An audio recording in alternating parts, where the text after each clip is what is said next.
आशक इजोत में अहाँ के स्वागत अछि। यह कार्यक्रम हमरा के एकटा अवसर प्रदान करैत छथि कि हम बाइबल सँ जुड़ल चीज के अध्ययन क सकी आ यह जानू कि हमरा जीवन के लेल परमेश्वर के इच्छा की अछि। ई उद्देश्य के संग हम यह कार्यक्रम अहाँ के लेल प्रस्तुत क रहल छी। कृपया क देखू आ सुनू ताकि परमेश्वर अहाँ के जीवन के मार्गदर्शक ठहरे।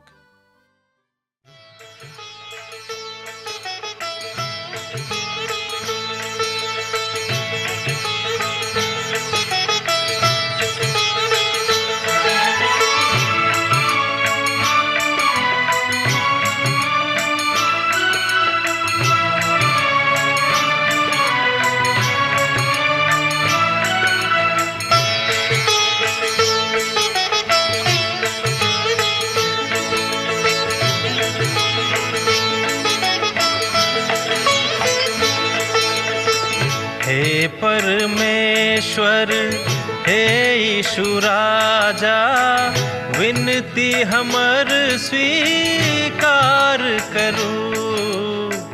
हे परमेश्वर हे यीशु राजा, विनती हमर स्वीकार करू।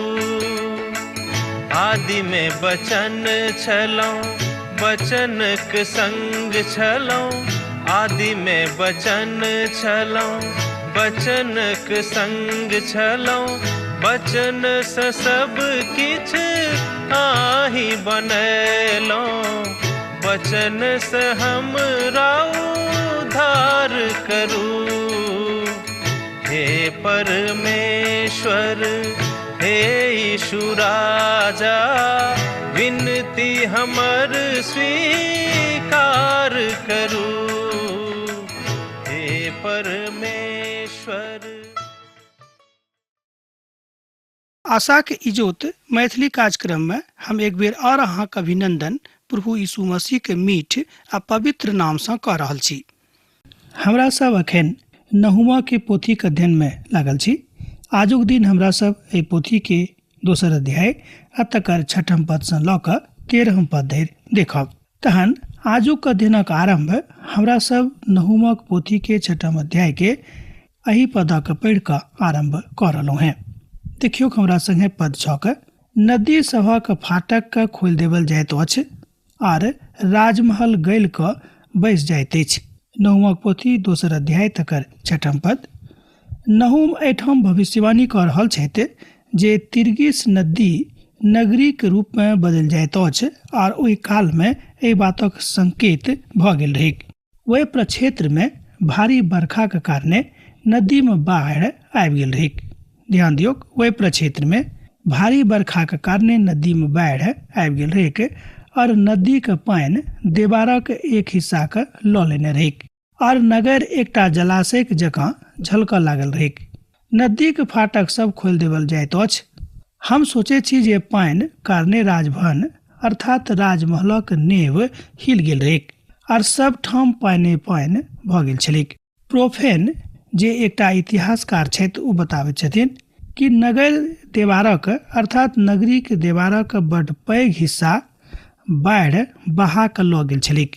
निनवे के करीब 2.5 माइल देवार तिर्गिस नदी के कछारक हिस्सा में बा ओहि दिस में पावल जाइत छलैक और नगर पानिक धाराक सामान्य सीमाना पर अवस्थित छलैक। एतद ओहिठाम बाढ़क आक्रमण करे में विशेष मेहनत नहीं करऽ पड़लैक। मुदा बाढ़क काल में नदी देवारक समस्त हिस्सा के अपना चपेट में लऽ लेने रहै और दुश्मन अब नगर में प्रवेश कऽ सकै छलाह। दोसर शब्द में नदी के उफान आ उफनैत नदी के पानि के कारणे दुश्मनक ई मौका भेट गेलनि जो नगर में घुसबाक हियाव बान्हनि। अर्थात ओ सब घुसबाक हियाव बान्हि लेलथि और ओहि में घुसनाइ आरंभ कऽ देलथि। बताबैत अछि जे परमेश्वर नगरी के विनाश करबाक उपाय कऽ देने रहथि और बाढ़क फाटकक खोलि देवल गेलैक और एतऽ धरि जे राजप्रासाद सेहो पानिक चपेट में आबि गेल छलैक। अर्थात ओहिठामक स्थिति शनै शनै बद सँ बदतर होइत जाइत रहै। हमरा सभक बताल गेल अछि जे दुश्मन सब तऽ खेती के पटबऽ वाला नहर सभक सेहो खोल देने रहैत आ राजप्रसाद पूर्णतः पानि में आबि गेल छलैक। एतद हमरा लोकनि देखै छी कि जाय बातक भविष्यवाणी प्रभुक बजनिहार नहुम कऽ देने रहैत ओहि बातक पूर्ति वा ओहि बातक भेनाइ आ ओहि बातक सत्यता के एहिठाम होइत हमरा लोकनि देखै छी। आ हुसेबक नांगटे करा के बंधु भाई में लऽ लेवल जेतनि और हुनक दासी सब छाती पीटैत पंडुकक जकाँ विलाप करती। नहुमक पोथी 2 अध्याय तकर 7 पद एहि बातक कहैत अछि। हुसेब शब्दक शाब्दिक अर्थ होइत अछि ओ नीचाँ कयल जायती। ध्यान दियौ, हुसेब शब्दक शाब्दिक अर्थ होइत अछि ओ नीचाँ कयल जैती। एहि पदक एहि तरह सेहो पढ़बाक आवश्यकता अछि और ओ नीचाँ कयल गेली आ तकरा बाद गुलामी में ओ सबके लऽ जावल गेलनि। दोसर शब्द में तकरा बाद ओ सब गुलामी में लऽ जावल गेली। हमरा लोकनि देखै छी कि जे देश कहियो आन राष्ट्रक ऊपर अपन प्रभुता करैत छल, जे देश अपन झंडा फहरा कऽ सबके डेरा के राखैत छल, आब ओहि देशक दुर्गति के अहाँ देख सकैत छी कि ओ दूसरा के अधीन में जा रहल छथि दास बन कऽ। और दासक देख कऽ हुनक दासी सब पंडुकक जकाँ काननाइ आरंभ कऽ देली। ओ सब छाती पीट पीट कऽ कानय लगली। एकटा युवा के रूप में हम पंडुकक शिकार कयने छलहुँ हैं, कियाक तऽ ओहिठाम नहर छल आ ओहि में पंडुक रहैत छलिक। ओहि काल में हमरा सब ओहि स्थानक पोखरि कहै छलहुँ हैं और चिड़िया सभक ओते दुपहरिया में आबैत रहिक। और साँझ के जहन अन्हार भऽ जाइत छलिक ओ सब उड़ि कऽ चलि जाइत रहिक और ओहि सबटा उड़ान जेना एहन लागैत छलिक जे ओ सब अपन छाती पीट पीट कऽ कानि रहल अछि। और एहि तस्वीरक एहिठाम हमरा लोकनि नहुमक पोथी में देख रहल छी। जाय बातक भविष्यवाणी के एहिठाम नहुम अपना हिसाब में अभिव्यक्त कयने छथि। जे बात परमेश्वर बाजि देने छथि तकरा ओ पूर्ण करबाक लेल तैयार छथि। केओ ई नहि बाजि सकैत छथि कि परमेश्वरक प्रतिपक्ष में अहाँ बाजि कऽ विजेता भऽ जायब, से अहाँ नहि भऽ सकलहुँ हैं। ओ परातीक सोर छल और ओहि कारणे हुनका सभक परातीक पंडुक कहल जाइत छनि। हमरा तऽ यह बताओल गेल छल जे प्रभात में पंडुक सोर हुनका सभक प्रेमक प्रदर्शित करैत अछि। दोसर शब्द में हमरा जाय बातक शिक्षा देवल गेल छल ओ तऽ ई छल जे परात में जे पंडुक सोर करैत अछि ई हुनका सभक प्रेमक प्रदर्शित करबाक एकटा विधा छनि। निनवे जहियासँ बनल अछि तहियासँ ओ पोखरक समान अछि। एहिके बाद ओ भागल जाइत अछि आ ठाढ़ भऽ जाउ एहन सोर देला पर सेहो केओ मुख नहि फेरैत अछि। नहुमक पोथी तकर 2 अध्याय आ तकर 8 पद। निनवे तऽ पुरने कालसँ एकटा पोखरिक जकाँ अछि आ बाढ़ि नगरी में प्रवेश कऽ गेलैक आर हुनका सभक तकलीफ भऽ गेलनि। अर्थात ओ नगर एकटा जलाशय के रूप में परिवर्तित भऽ गेलैक बाढ़क कारणे। अर्थात ओ खूब चिकैर कऽ बजलाहा जे ठाढ़ भऽ जाउ, मुदा ओ कहियो घुरि कऽ नहि ताकैत छलाह। हुनका सभक देश देवल जा रहल छलनि जे अपन भूमि के धेने रहू, मुदा जहन ओ देखलाहा जे बाढ़क साथे साथ हुनक दुश्मन सेहो आबि रहल अछि, तहन ओ सब ई नियम लऽ लेलथि आब अखन अहाँ नायकक आदेश मानबाक आवश्यकता नहि अछि, मुदा अब तऽ ई काल अछि जे बिनु पाछाँ देखनहिए जतेक जल्दी होइक भागि कऽ चलि जाउ आ जतेक तेज धौगी वह नीक रहत। अर्थात अहाँ जतेक तेज धौग सकलहुँ हैं वह अहाँके लेल नीक रहत। एकर मतलब यह भेलै कि परमेश्वर जाय बातक आज्ञा देने छथि ओहि बातक अहाँ जतेक शीघ्रतासँ आ बहुत सच्चाई के साथ करब तऽ हुनका बड़ नीक लागतनि आ ई देख कऽ हुनक आँखि चमक उठतनि जे देखियो हमर धियापुता हमर आदेशक कतेक तत्परता के साथ निभा रहल छथि। चानी के लुटियोक, सोना के लुटियोक, हुनक राखल बहुतायत और वैभव का समस्त प्रकारक मनभावनी सामग्री के कोनो परिमाण नहीं। ए बातक हमरा लोग नहुमक पोथी 2 अध्याय तकर 9 पद में देख रहलहुँ हैं। निनवे नगर बड़ धनिक आर सोना चानी सँ भरल छलैक। राजमहल सब बड़ सुंदर सुंदर छलैक आ लोग बड़ आराम में ओतऽ रहै छलाह, कियाक तऽ हुनका सभक युद्ध में सफलता भेटैत छलनि आर ओ सब युद्ध कला में बहुत निपुण सेहो भऽ गेल छलाह आर एहि बातक प्रशिक्षण ओ सब लैत छलखिन। अहाँ देखियौ ओहि काल में आसरियाक लोक समस्त महान देश सँ बुधियार और दोसर कीमती सब सामानक राखयवला देश छल। एतऽ धरि जे ओहि काल में दक्षिणी गणराज्य यहूदा सेहो हुनका मुआवजा दैत रहनि और एहि कारणे नगर बड़ धनिक सेहो भऽ गेल छलै। ओ खाली छूछी और सोनाक भऽ गेल छथि, मोन कच्चा भऽ गेल छनि आर मोन काँपैत अछि और ओहि सभक काँटी में बड़ पैघ पैघ पीड़ा उलटल अछि और सभक मुखक रंग उड़ि गेल छनि। नवक पोथी तकर 2 अध्याय आ तकर 10 पद एहि बातक कहैत अछि। एतद हमरा लोकनि देख रहलहुँ हैं नहुमा के ओहि भविष्यवाणी के जे भविष्यवाणी पूर्ण भऽ गेल छलैक। ओ अब खाली छूछी आर कूड़ा भऽ गेल छथि। असरिया तऽ सब ठाम सँ बहुत बुरा हाल में आबि गेल अछि, मुदा अब हुनका अर्थात हुनक दुश्मन आबि कऽ ओ समस्त बातक लऽ जा सकैत छथि जे ओ बहुत मुश्किल से जमा कऽ कऽ सहित के रखने छलाह। और हुनक अब हृदय कतेक अछि और हुनका सभक कतेक तनखा कमजोर कऽ देने छलैक, एहि सबटा बातक एहिठाम बताओल गेल अछि। एकर अर्थ तऽ यह भेल जे ओ सब बड़ डेरा में गेल छलाह और यह देश अब धरि एहि समस्या के विषय में बहुत किछु नहीं बाजने अछि और अब हुनका सभक रखनाइ बेसी मुश्किल भऽ गेल रहनि, कियाक तऽ इतिहासक काल एहि बातक बतबैत अछि कि लोग बड़ डेरावना भऽ गेल छलाह। हुनका देख कऽ लोग डेराबैत छलाह आ प्राचीन कालक मनुखक समाज एहि देश सँ बड़ डेराबैत छलाह। जेना कि हमरा लोकनि देखने छलहुँ हैं कि लोग ई सोचैत छलाह कि निनवे के सेना के फेरा में नहीं पड़ी बा हुनका चंगुल में नहीं फंसी, ऐसे नीक हैत कि अपन आत्महत्या कऽ ली। अर्थात ओ सब बहुत व्यग्र, बहुत क्रूर और बहुत निर्दयी भऽ गेल छलाह।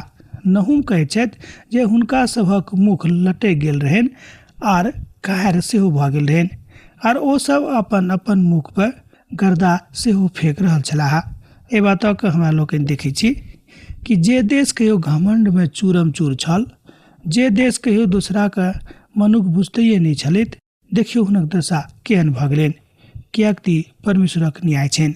सिंह सभक ओ मांद और जवान सिंहक आखरे का और स्थान अब कतौ रहल, जाहि में सिंह और सिंहनी अपन धिया पुता सहित बेखटक घुरैत फिरैत छली। नहुमक पोथी 2 अध्याय तकर 11 पद एहि बातक कहैत अछि। असरिया और बेबीलोन दोनों अपन राजक प्रतीक चिन्हक रूपे सिंहक प्रयोग करैत छलाह। नहुम भऽ सकै छै जे वास्तविक सिंहक दिस इशारा करैत होता, सेहो भऽ सकै छै, मुदा विद्वान सब कहैत छथि कि असरिया सेनाक दिस इशारा अछि। जे सिंह सब जीवित हुनक राज में रहैत बा ओ एहि बातक अपन देशक जवान और बलिष्ठ युवा सभक दिस इशारा करैत छथि, कियाक तऽ राजा के मजबूती के चिन्ह सिंह छलनि आ संपूर्ण बात तऽ यह अछि जे ओ सब वही परंपरा के ऊपर विश्वास राखैत छलाह, एहि पर आधारित कऽ कऽ राजाक स्थापना केने रहथि। मुदा ओ सब हारि गेलाह बा मारल गेलाह, ओ शायद वास्तविक सिंह होइत बा देशक युवा आ मजबूत सेना, मुदा ओ सब केओ यह बातक मालूम करबाक लेल अहाँके बचताह। सिंह तऽ अपन डमरूक लेल बहुत आहेर कऽ कऽ फाड़ैत छलाह और अपन सिंहनी सब कलेल और आहेर के लागल छोट छोट कऽ कऽ लऽ जाइत छलाह और अपन गुफा सब में अरमान सभक आहेर सँ भरि लैत छलाह। एहि बातक देख सकै छी 2 अध्याय के पद 12 में। एतद हमरा लोकनि देखै छी कि परमेश्वर ओहि विधा दिस हुनका सबके लऽ जा रहल छनि, अर्थात असरिया के नगरी के विनाश, असरिया के देशक विनाश भेनाइ आरंभ भऽ गेलै।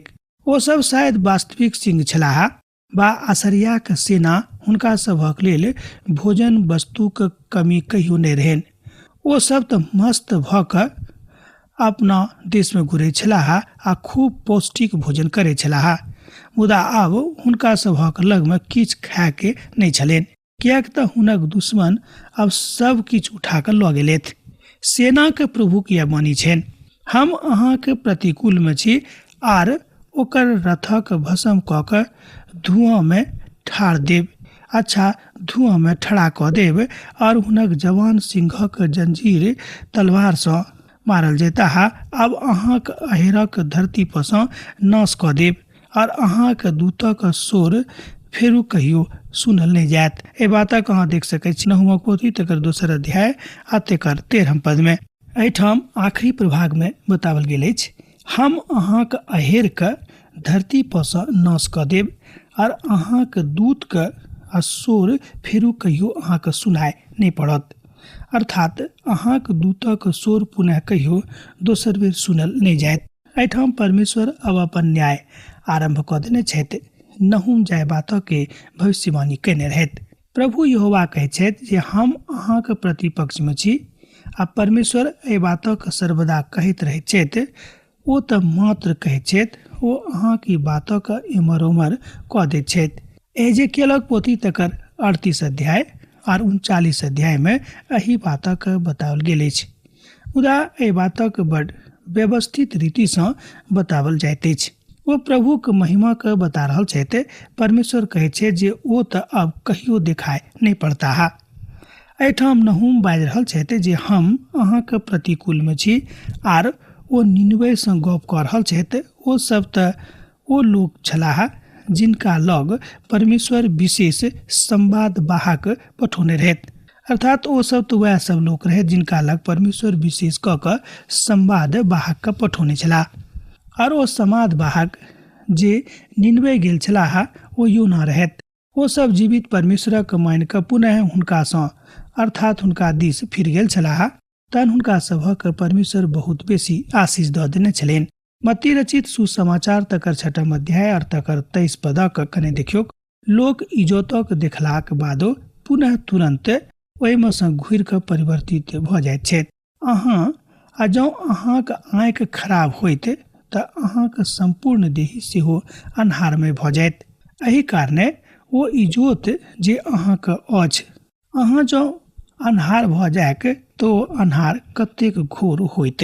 ए बातक अहाँ देख सकै छी मत्ती रचित सुसमाचार तकर 6 अध्याय आ तकर 23 पद में। दोसर शब्द में, जँ इजोत अहाँक आँखि में चमकि रहल अछि और अहाँ नहीं देख पाबै छी तऽ अर्थ भेल जे अहाँ नजरहीन मनुष्य छी और अहाँ अन्हर भऽ गेलहुँ हैं। कियाक तऽ बहुत बार एहन होइते जहन मनुष्य अपन आँखि के इजोत के गमा दैत छथि आ हुनका सन्मुख में मान लियो कि कोनो इजोत आबि कऽ खूब चमकावल जायके एक बादो ओ बचता है कि यौ अहाँ इजोत के कियाक नहीं चमका रहलहुँ हैं। कारण ओ छै कि ओ मनुष्य अन्हर भऽ गेल छथि, हुनक दृष्टि चलि गेल छनि। एहिठाम प्रभु के दास एकटा युवा के कथा कह रहल छथि। हुनका विषय में बता रहल छथि जे खदान में काज करै छलाह। एक बेर एकटा विध्वंसक पदार्थ खदान में फटि गेल रहै। बहुत लोग ओहि में घायल भऽ गेल छलाह। जहन सब किछ सामान्य भऽ गेलै तऽ ओ युवा कहलनि, अहाँ सब इजोत कियाक नहीं कऽ रहलहुँ हैं। मुदा ओहि काल में तऽ बड़ बहुत इजोत सेहो छलैक, अर्थात सब ठाम इजोते इजोत छलैक। ओ सब एहि बातक सुनि कऽ कने घबरा गेलाह। ओ बेर बेर हुनका दिस ताकऽ लगलाह। जतेक लोग ओहिठाम ठाढ़ रहथि ओ बजलाह जे इजोत कियाक नहि अहाँ सब कऽ रहलहुँ हैं। तहन सब केओ जतेक लोग ओतऽ ठाढ़ छलाह ई बुझि गेलाह जे हुनक आँखि के इजोत घटना में चलि गेलनि।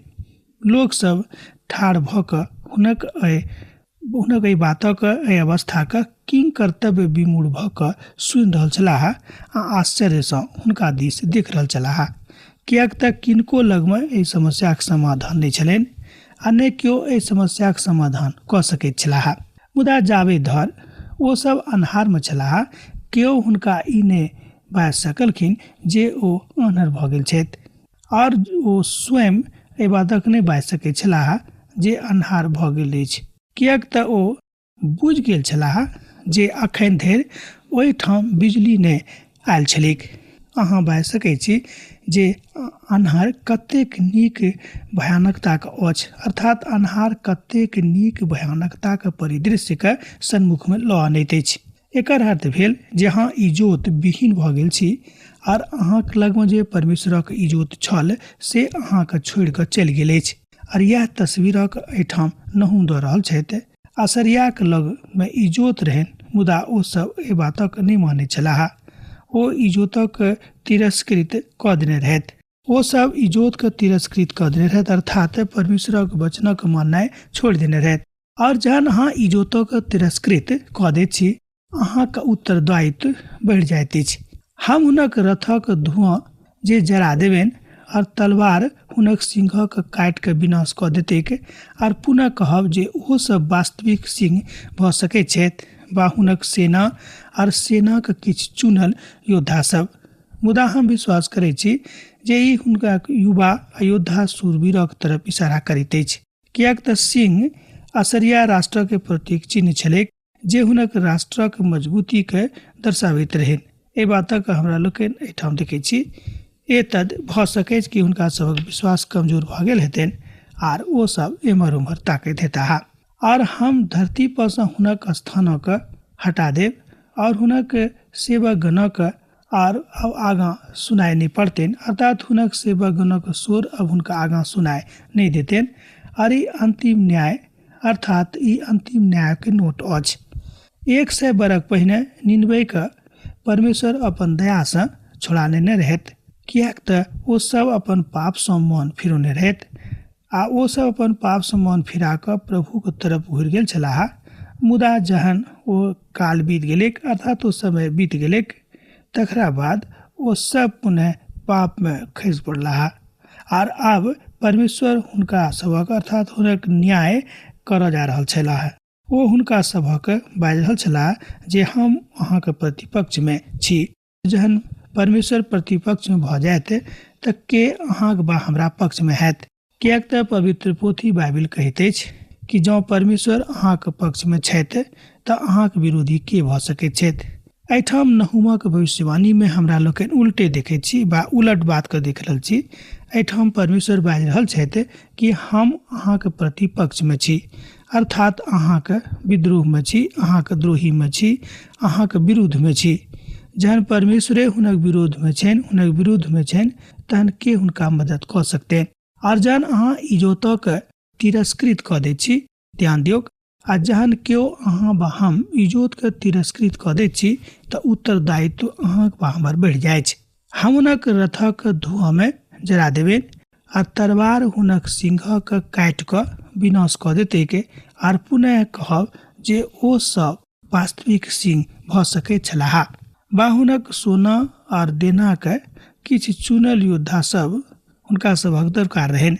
मुदा हम विश्वास करै छी जे ई हुनक युवा और योद्धा शूरवीर सब छलाह।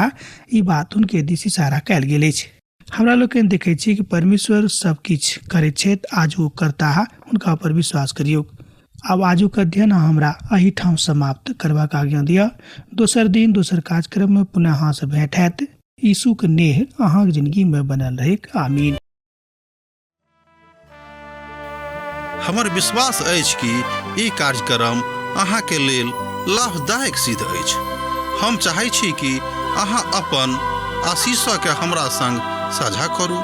जँ अहाँ के नजीक बाइबल से आ जीवन से संबंधित कोनो प्रकार के प्रश्न भ सकै अछि तऽ अपन समस्या के लेल प्रार्थना करबा के लेल जँ चाहै छी तऽ हमरा फोन नंबर पर जरूर संपर्क कऽ सकै छी। परमेश्वर अहाँ सब के लेल एकटा सुंदर, सुखद, आनंदित दिन प्रदान करैक।